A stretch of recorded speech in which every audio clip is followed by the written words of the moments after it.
अधिकार चाहो तो लड़ना सीखो, पग पग पर अड़ना सीखो, जीना है तो मरना सीखो।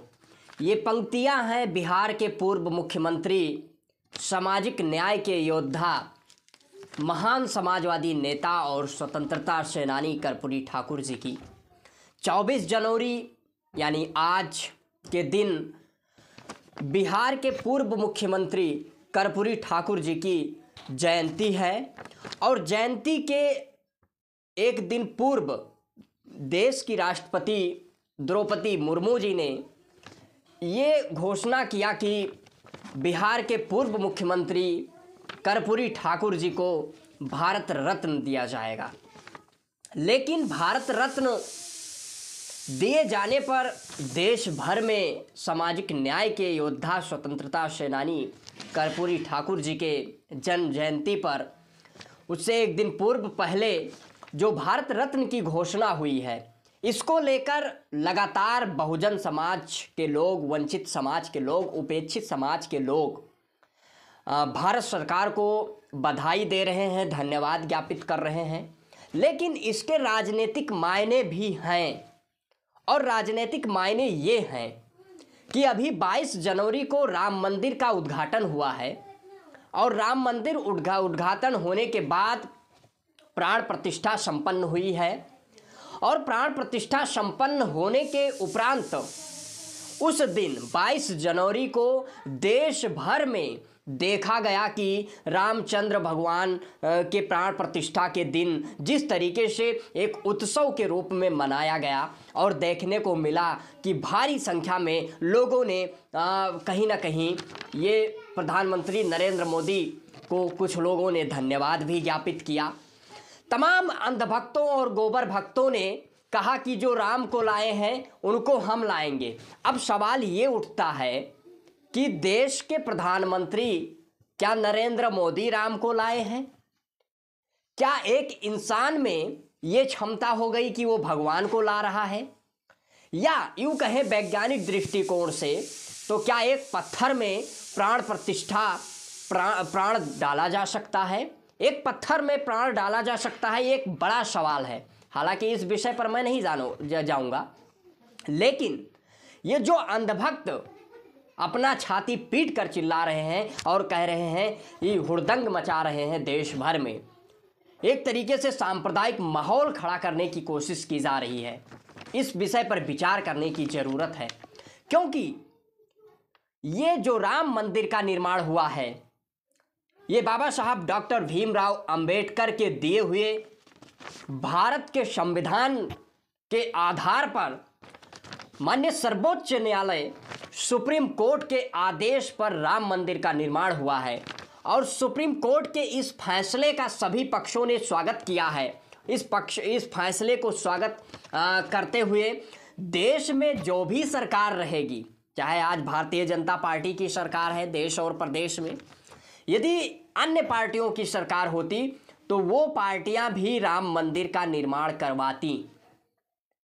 तो जो लोग ये सवाल कर रहे हैं या कह रहे हैं कि बीजेपी राम को लाई है या प्रधानमंत्री नरेंद्र मोदी राम को लाए हैं, उनसे मेरा ये सवाल है कि सुप्रीम कोर्ट के आदेश या संविधान के आधार पर राम मंदिर का निर्माण हुआ है या भारतीय जनता पार्टी लाई है?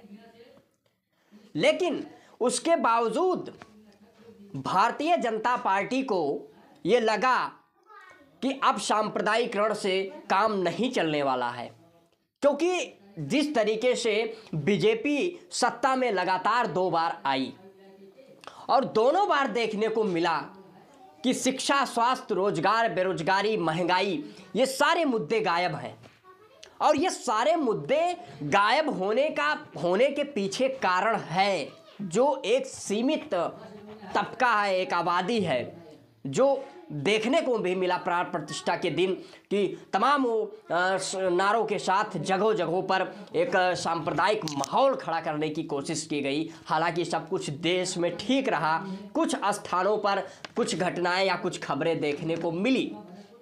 लेकिन अब सवाल ये है कि भारतीय जनता पार्टी को क्या मजबूरी है कि प्राण प्रतिष्ठा और राम मंदिर उद्घाटन के बाद भी सामाजिक न्याय की बात करनी पड़ रही है।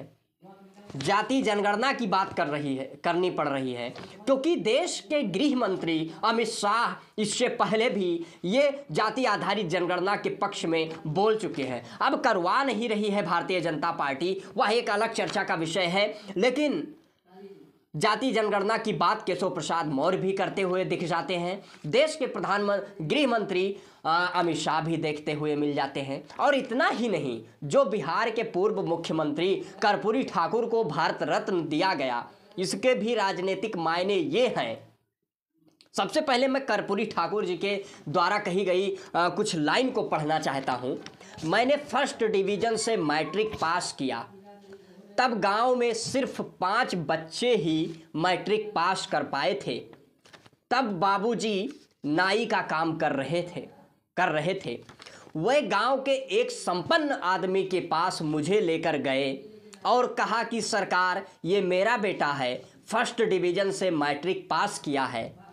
उस आदमी ने अपनी टांगे टेबल के ऊपर रखते हुए कहा, अच्छा फर्स्ट डिवीजन से पास किए हो, मेरा पैर दबाओ। अपने कर्पूरी ठाकुर अपने प्रमुख सचिव यशवंत सिन्हा को उन्होंने इस घटना का जिक्र किया, बताया है, सुनाया है। अब सवाल ये है, सोचने का विषय ये है कि ये एक सामंतवादी और जो असमानता पर आधारित सोच है, उस पे ये चोट कर रहे हैं। लेकिन अब सवाल ये है कि भारतीय जनता पार्टी क्या सांप्रदायिक करण का सहारा लेते लेते अब उसको लग रहा है कि सामाजिक न्याय पर बात करनी पड़ेगी?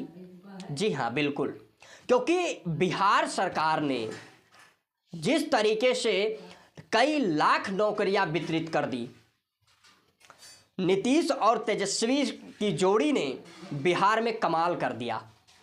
और इतना ही नहीं, लालू प्रसाद यादव जो कि सामाजिक न्याय के योद्धा हैं, वो लगातार जाति आधारित जनगणना की मांग करते रहे हैं। कांग्रेस सरकार में थी और वो हमेशा सदन से लेकर सड़क तक जाति आधारित जनगणना की बात करते रहे, मांग करते रहे और सामाजिक न्याय की बात करते रहे। और इतना ही नहीं, कर्पूरी ठाकुर को भारत रत्न दिए जाने की भी मांग वो लगातार कई वर्षों से लालू प्रसाद यादव जी करते रहे हैं।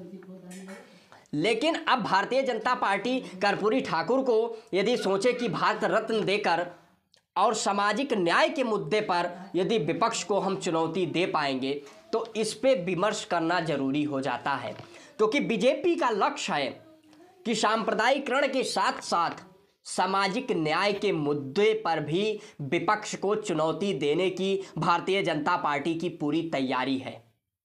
लेकिन लालू यादव जी के एक्स हैंडल पर एक पोस्ट लिखा गया है, उसको मैं पढ़ना चाहता हूं। लालू यादव जी ने लिखा है, मेरे राजनीतिक और वैचारिक गुरु स्वर्गीय कर्पूरी ठाकुर जी को भारत रत्न अब से बहुत पहले मिलना चाहिए था। हमने सदन से लेकर सड़क तक ये आवाज़ उठाई, लेकिन न केंद्र सरकार तब जागी। सामाजिक सरोकार की मौजूदा बिहार सरकार ने जाति जनगणना करवाई और आरक्षण का दायरा बहुजन हितार्थ बढ़ाया। डर ही सही, राजनीति को दलित बहुजन सरोकार पर आना ही होगा। वहीं पर उत्तर प्रदेश के पूर्व मुख्यमंत्री एवं समाजवादी पार्टी के राष्ट्रीय अध्यक्ष अखिलेश यादव ने लिखा है, जननायक कर्पूरी ठाकुर जी को मरणों उपरांत घोषित भारत रत्न दरअसल सामाजिक न्याय के आंदोलन की जीत है, जो दर्शाती है कि सामाजिक न्याय व आरक्षण के परंपरागत विरोधियों को भी मन मार कर अब पीडीए के 90% लोगों की एकजुटता के आगे झुकना पड़ रहा है। पीडीए की एकता फलीभूत हो रही है। हैशटैग पीडीए हराएगा एनडीए। अब सवाल ये है कि बिहार में नीतीश और तेजस्वी की सरकार ने कई लाख नौकरियां दे दी, और इतना ही नहीं, बिहार सरकार ने जाति आधारित जनगणना करवाकर और वहां पर ओबीसी SC ST का आरक्षण सीमा बढ़ाकर 65% कर दिया गया।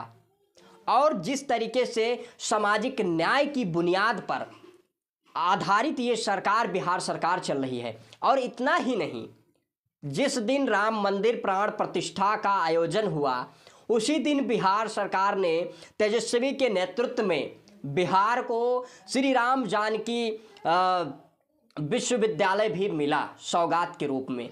तो कहीं ना कहीं बिहार सरकार, तेजस्वी यादव भारतीय जनता पार्टी को चैलेंज करते हुए दिख रहे हैं कि राम पर राजनीति बीजेपी करती है, राम को राजनीतिक केंद्र बनाना चाहती है भारतीय जनता का पार्टी।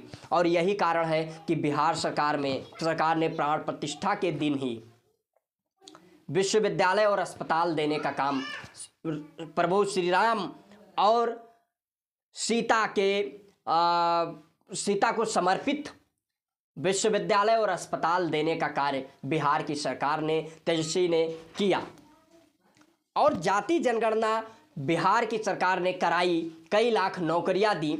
इससे कहीं ना कहीं भारतीय जनता पार्टी पूरी तरीके से बिहार में समाप्त हो गई है। और ये कहा जा सकता है कि सांप्रदायिकरण का फार्मूला बिहार में बीजेपी का काम नहीं कर रहा है। यही कारण है कि सामाजिक न्याय के योद्धा, पूर्व मुख्यमंत्री, बिहार के पूर्व मुख्यमंत्री, जननायक के रूप में प्रसिद्ध कर्पूरी ठाकुर को भारत रत्न देने की घोषणा हुई। और लालू यादव ने स्पष्ट कहा है कि ये बहुत पहले मिलना चाहिए। और ये इसकी मांग लालू यादव लगातार करते ही रहे हैं। वहीं पर समाजवादी पार्टी के राष्ट्रीय अध्यक्ष अखिलेश यादव ने भी ट्वीट कर ये स्पष्ट कहा है कि सामाजिक न्याय के मुद्दे पर लगातार जिस तरीके से समाजवादी पार्टी संवेदनशील है और पिछड़ा दलित अल्पसंख्यक गठजोड़ पर काम कर रही है, और 2024 का लोकसभा चुनाव में भारतीय जनता पार्टी को, एनडीए को हराने में पीडीए कामयाब होगा। तो सामाजिक न्याय के मुद्दे पर क्या बीजेपी को बात करना पड़ेगा? क्या भारतीय जनता पार्टी को ये लग रहा है कि आरक्षण, सामाजिक न्याय, जाति जनगणना, इन सारे मुद्दों को इग्नोर नहीं किया जा सकता है? जी हाँ, ये एहसास भारतीय जनता पार्टी को हो रहा है, क्योंकि लगातार जिस तरीके से ओबीसी, एससी, एसटी समाज के लोगों में जागरूकता आ रही है, चेतना जागृत हो रही है, लगातार सोशल मीडिया के माध्यम से अपनी हक अधिकार की बात कर रहे हैं और अपनी वो मांग को मजबूती से जिस तरीके से समाज रख रहा है, स्वाभाविक है भारतीय जनता पार्टी को इन सारे मुद्दों पर बात करना पड़ेगा। इस विषय पर आप सभी लोगों की क्या प्रतिक्रिया है? आप अपनी प्रतिक्रिया कमेंट बॉक्स के माध्यम से अवश्य दें और इस चैनल को सब्सक्राइब करें, वीडियो को शेयर करें और लाइक करें।